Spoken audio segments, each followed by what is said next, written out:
Un saludo a todos y todas muy especial.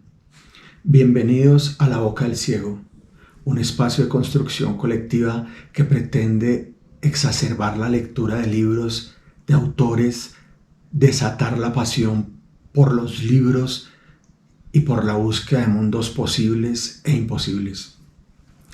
Para el día de hoy tenemos un enorme autor con un magnífico libro, Gabriel García Márquez, nuestro Nobel de Literatura, que por estos días acaba de cumplir 7 años de fallecido.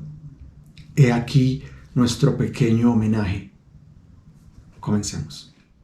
Dice el crítico Javier Escobar Izaza: es tan difícil leer la obra famosa como la desconocida. En el primer caso, por el prejuicio de la gloria y de la fama de su autor, que tienden a darle una valoración que prescinde de su contenido, y en el segundo, por el prejuicio contrario, que tiende a hacernos subvalorar lo que de pronto podría resultar lleno de méritos. ¿Qué nos quiere decir este traductor? Que debemos abordar las obras tal y como ellas vienen, sin juicios preestablecidos, sin esquemas que nos deformen. Obviamente cualquier obra se puede leer desde distintos ángulos. Se puede hacer una lectura política, psicoanalítica, psicológica, etc. Sin embargo, la primera lectura que debemos hacer es poética. Es decir, debemos permitir que la obra nos hable con sus palabras, que con sus imágenes nos seduzca, nos deje ir al universo que plantea establecer para nosotros. Esa lectura poética es una lectura de la palabra, estética, que busca la belleza del lenguaje. En una obra muy linda de García Márquez que se llama Poesía al alcance de los niños, él se burlaba de las interpretaciones todas enreversadas que hacían de sus obras y decía sencillamente que había que leer lo que el texto dice. El protagonista de la obra es un anciano coronel que participó en las guerras civiles. Las guerras civiles finalizaron con el Tratado de Neerlandia en 1899. Desde esta época el Estado se comprometió a pensionar a los oficiales que hubiesen ido al combate en su representación. Pues bien, este coronel entonces lleva 15 años esperando una carta que le permita acceder a esta pensión. Ha envejecido al lado de su esposa, quien pacientemente lo ha acompañado en este peregrinaje. Pero la situación es extrema. No hay comida, no hay que comer. La casa está hipotecada, los acreedores están por toda parte y han vivido el último año de los recursos que tenía ahorrado su hijo. Su hijo Agustín murió en La Gallera, lo mató la policía y tenía unos recursos ahorrados para ponérselos al gallo en la siguiente corraleja en el mes de enero. Bueno, en vista de la escasez con que se comen, las enfermedades empezaron a aparecer. La señora tiene una diabetes muy desarrollada y al coronel le dan unos dolores terribles en el abdomen. El médico ni siquiera les cobra porque sabe que su situación es precaria. La atmósfera que describe García Márquez es desoladora. Un calor atosigante, cuando llueve es a cántaros, se pasa las goteras por el tejado del coronel y él se la pasa colocando ollitas para que la vivienda no se les inunde. La atmósfera es oprobiosa, digamos.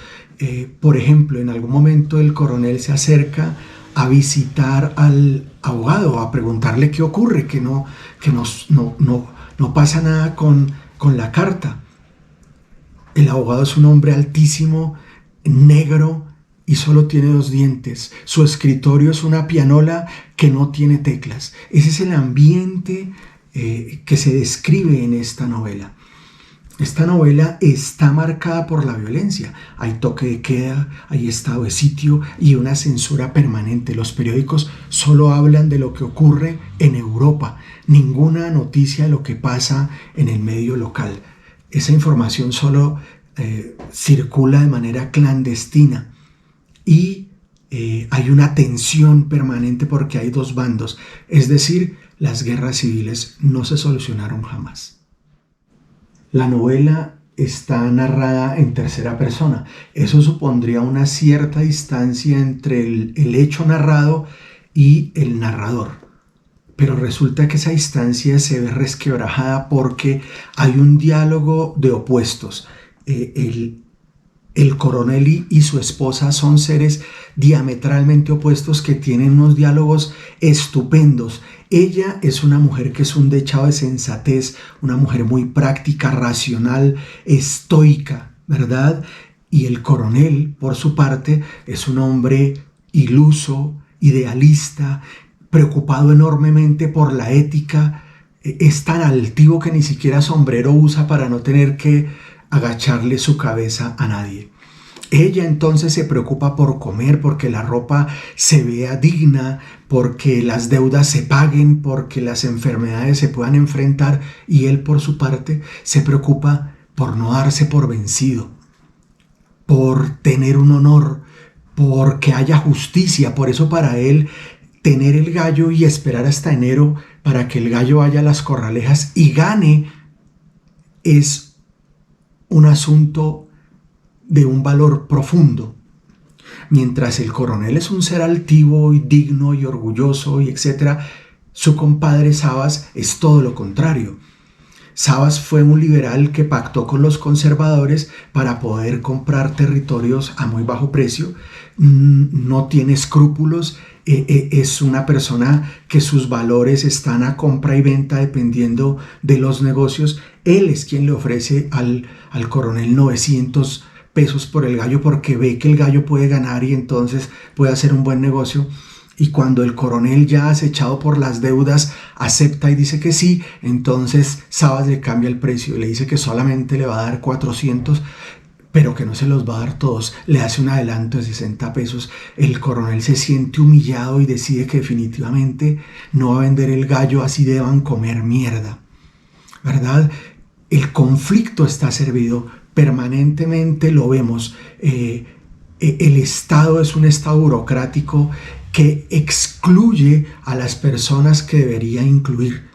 El número 1823 fue el que le correspondió al coronel para reclamar su pensión y su mujer se burla y le dice: con ese número ya nos hubiéramos ganado 2 veces la lotería. Esa es básicamente el resumen de esta magnífica obra. Y hay un diálogo que ilustra muy bien esto que estamos diciendo. En algún momento la señora le insta que venda el gallo porque el hambre es aterradora y lo poco que hay, el coronel se lo invierte al gallo. Y entonces le dice el coronel: no lo vamos a vender porque cuando el gallo gane vamos a tener comida para 3 años. Y ella le dice: no señor, la ilusión no se come. Y él le riposta diciendo: no se come, pero alimenta. El coronel destapó el tarro del café y comprobó que no había más de una cucharadita. Retiró la olla del fogón, vertió la mitad del agua en el piso de tierra y con un cuchillo raspó el interior del tarro sobre la olla hasta cuando se desprendieron las últimas raspaduras de polvo de café revueltas con óxido de lata. Mientras esperaba que hirviera la infusión, sentado junto a la hornilla de barro cocido en una actitud de confiada e inocente expectativa, el coronel experimentó la sensación de que nacían hongos y lirios venenosos en sus tripas.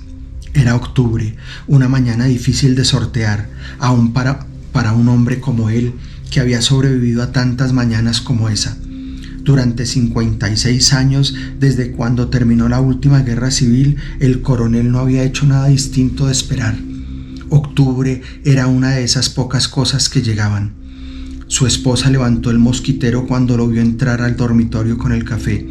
Esa noche había sufrido una crisis de asma y ahora atravesaba por un estado de sopor, pero se incorporó para recibir la taza. ¿Y tú? Dijo. Ya tomé, mintió el coronel. Todavía quedaba una cucharada grande. De acuerdo con este libro que se llama El olor de la guayaba, en el que García Márquez sostiene una conversación con su amigo Plinio Apuleyo Mendoza, se nos dice que El coronel no tiene quien le escriba fue escrita en 1956, que la corrigió 9 veces y que la finalizó en enero de 1957. Sin embargo, la novela no va a estar publicada sino hasta 1961. He ahí el detalle, es decir, el máximo cuidado que tuvo García Márquez al elaborar esta novela. Los diálogos son supremamente cuidadosos, los personajes completamente bien estructurados, la atmósfera es impresionante y la anécdota y la realidad se mezclan de una manera singular y preciosa. Hay un momento en que murió un muchacho, un músico del pueblo, lo llevan a enterrar y suena la banda marcial, la banda pues para acompañar el sepelio, ¿verdad? Y el coronel se detiene a escuchar la banda y reafirma que efectivamente hay un muerto y que ese muerto es de la banda porque se siente su ausencia en el andamiaje de la orquesta, ¿verdad? Esta obra es como diría Ricardo Piglia, el crítico y escritor argentino, una novela corta, una novela que tiene una sola secuencia narrativa para leerse o para escribirse. Y entonces, básicamente así la elaboró García Márquez. La novela fue hecha en París. Recordemos que García Márquez fue enviado a París en 1955 para sacarlo del contexto colombiano porque había hecho 14 crónicas sobre el relato de un náufrago que le dieron un éxito impresionante al periódico, pero que le causó enormes problemas con las autoridades, así de que para protegerlo lo enviaron a Europa y desde allí hacía reportajes y le iba más o menos bien. El problema ocurre que en febrero del 56 Gustavo Rojas Pinilla censura los periódicos, cierran El Espectador, se acaba el vínculo laboral con García Márquez y le envían el tiquete para que se regrese. García Márquez prefiere canjear el tiquete y quedarse a vivir allí para escribir su novela. Al cabo de algún tiempo se acabó el dinero, empezó a deber renta, no tenía con qué comer, tuvo que vender todos los bártulos que había conseguido, salir de las cosas que tenía, escribirle a amigos en Colombia para que por favor le echaran la mano, recoger botellas e irlas a vender para poderse tomar un tinto, hasta fue cantante de rancheras en un bar de París. Es decir, la angustia económica que experimenta García Márquez es un poco la angustia económica que experimenta el coronel y su esposa. Agreguemos finalmente que para García Márquez la novela de la violencia debe ser contada desde la postura que tienen las víctimas frente al conflicto. Él leyó a Albert Camus en La peste y le llamó la atención cómo Camus no solo exacerbaba el dolor de la peste, ¿sí? o la metáfora de la guerra que él quería narrar allí, sino que lo que hacía era mostrar la reacción de la sociedad frente a la peste. Y justamente es a lo que él se dedica, por eso su violencia es simbólica, ¿verdad? Hay una violencia ahí de dos bandos. Sí, a su hijo, al hijo de Agustín lo mataron en La Gallera por pasar propaganda de la subversión, pero además hay una violencia estatal terrible. El Estado que ignora a sus ciudadanos, el Estado que desconoce al coronel, no hay mucha solidaridad de personas como Sabas, etc. La teoría que está detrás, la teoría literaria que está detrás de esta novela es la teoría de Hemingway. Recordemos que Hemingway era el maestro de García Márquez y su teoría del iceberg se explica muy bien aquí. De acuerdo con Hemingway, el iceberg no empieza sobre el nivel del mar. El iceberg está dentro del océano. Así es de que para encontrar el fondo del iceberg hay que meterse al océano y allí se podrá encontrar. Entonces, ¿qué sugería él? Pues que para escribir las obras al lector no había que darle toda la información, sino había que dársela a cuentagotas, y un buen lector debería meterse al océano y escarbar en las profundidades para encontrar el iceberg.